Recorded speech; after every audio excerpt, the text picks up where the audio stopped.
Did you see the president's press conference yesterday? It was. Here he is talking about what a complex situation Russia is. Cut one, please. Well, what was the second part? Complicate the diplomacy of this moment.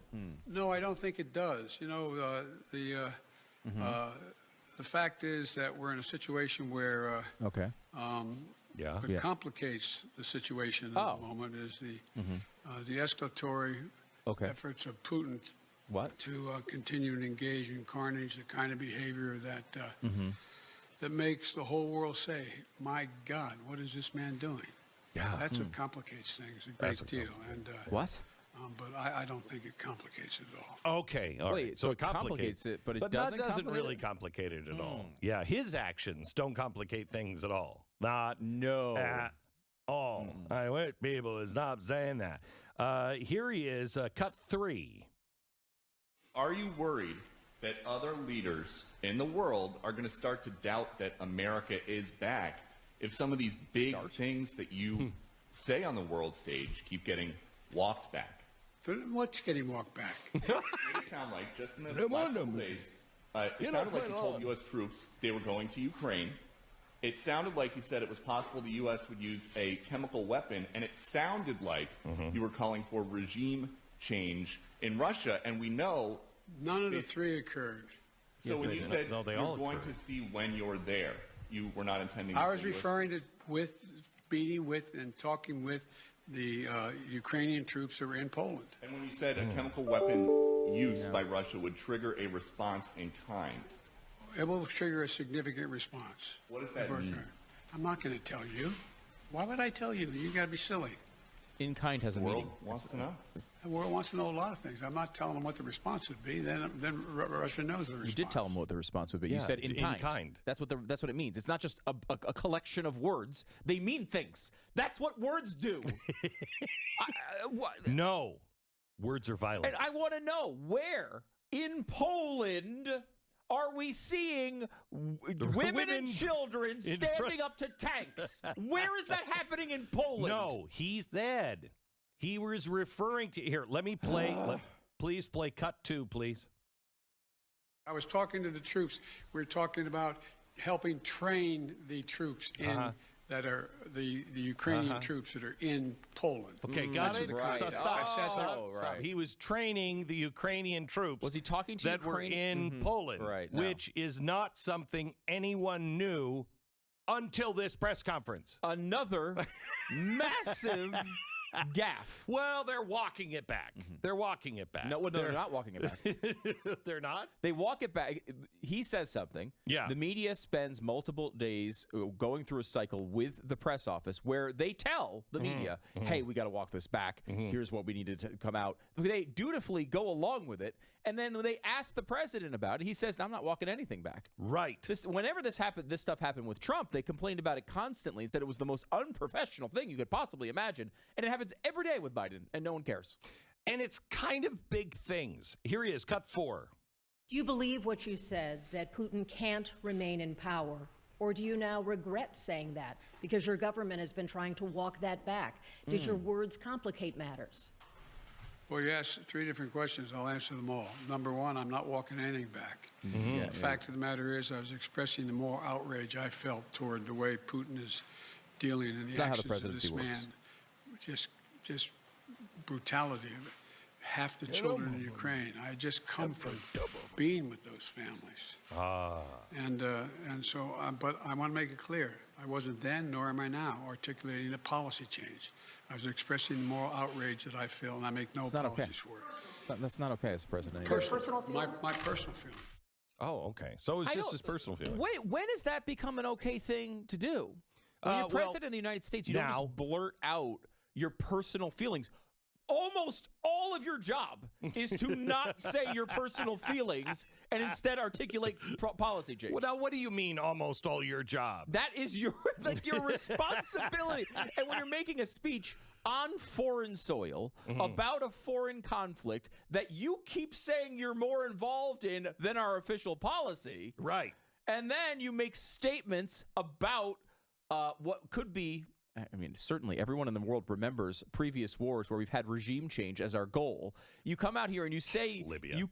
They cannot stay in power. Egypt. Iraq. Yeah.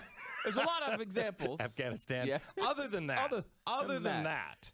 Like we have to go way back. Like the job of the president would be a lot easier if you could just blurt out whatever you wanted, whenever you wanted, with no consequences. Sure. You know who does hear you when you say things like that? The guy that has 6,000 nuclear weapons hears you. No.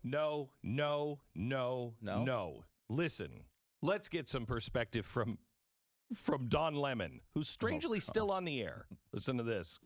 The president is saying exactly what most of the world feels about Vladimir Putin. So what? Now, he did not in that speech say that Vladimir Putin should be removed or we're going to take him out of power. He said this man should not remain in power. What person in their right mind thinks that someone who bombs innocent people, children, a country that is an unprovoked war, should remain in power? Right. This now, is not if how he the had said presidency the other works. side of that, so I think that we should do something to take him out of office. That would be a different thing. General Hertling on our air that evening said the same thing. Yeah. Quite honestly, I think this is a media manufactured story. See? Okay. And the media, so it's stop. in the This is the media just saying this is a big deal. That Russia isn't taking that in this way. They're just expressing their feelings. Let me give you this from the Kremlin. Retaliatory visa measures are being developed in Russia for citizens from unfriendly nations, according to Sergei Lavrov, who said on March 28th, as another top Kremlin official said, U.S. President Joe Biden's recent comments are cause for concern. During his public comments, Lavrov did not provide details about the countries that would be targeted, although he did single out the United States and its allies. Additionally, a draft presidential decree is currently being developed on retaliatory visa measures in connection with the unfriendly actions of a number of foreign states. This act will introduce a number of restrictions on entry to the territory of Russia. Some measures are being developed to respond to the unfriendly actions by the United States and its satellites. It comes as the Kremlin issued more statements following Biden's speech last week in Poland, where he said this man cannot stay in power. These statements are certainly causing us grave concern, said the Kremlin spokesperson. We continue to closely monitor the statements of the U.S. president. We carefully note them and will continue to do so.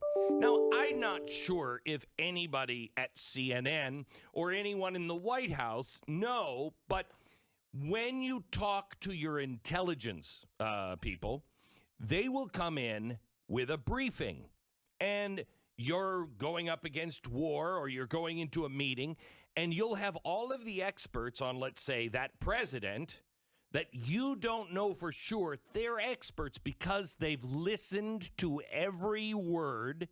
They have looked at every action, and they say, this is what he's thinking. This is what he may mean. This is what you have to worry about. This is who the guy is. So when the president of the United States speaks here, there's a group of people all around the world that are not on our side that look and evaluate everything he's saying. So when, Putin goes, so is this like old lady actually threatening me? Mr. President, we don't know for sure, but he was talking about possibly the troops going into Ukraine. We're not sure what that meant. He's now talking about what could be perceived as regime change. He also admitted that they were training Ukrainian troops. Yeah, I would say that he's on a different wavelength. That's what happens. Yeah. I mean, think of the things that Vladimir Putin has said that we keep quoting, like, the war will be with ones and zeros. Right? That's not an official statement of policy, but we take it damn seriously. And when he said, when we was to reconstitute the Soviet Union, it was the fall was the greatest tragedy of history in the past century. We take that seriously and look at that as his motivation. They're doing the same thing over there with every one of these gaffes. This guy is going to gaff us into World War III.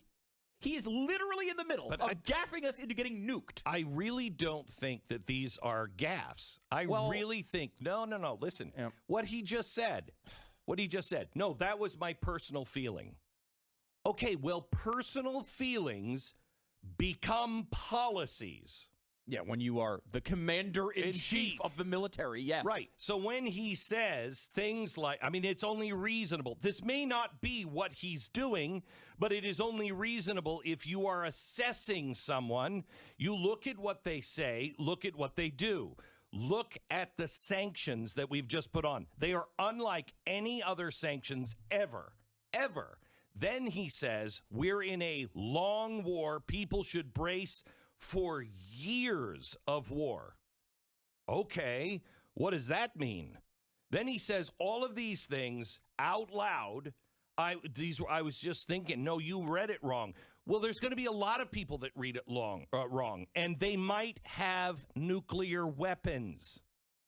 Now, can you imagine if we had... look at this. Vladimir Putin comes out and says, hey, you know what? Look, this Joe Biden guy cannot stay in power.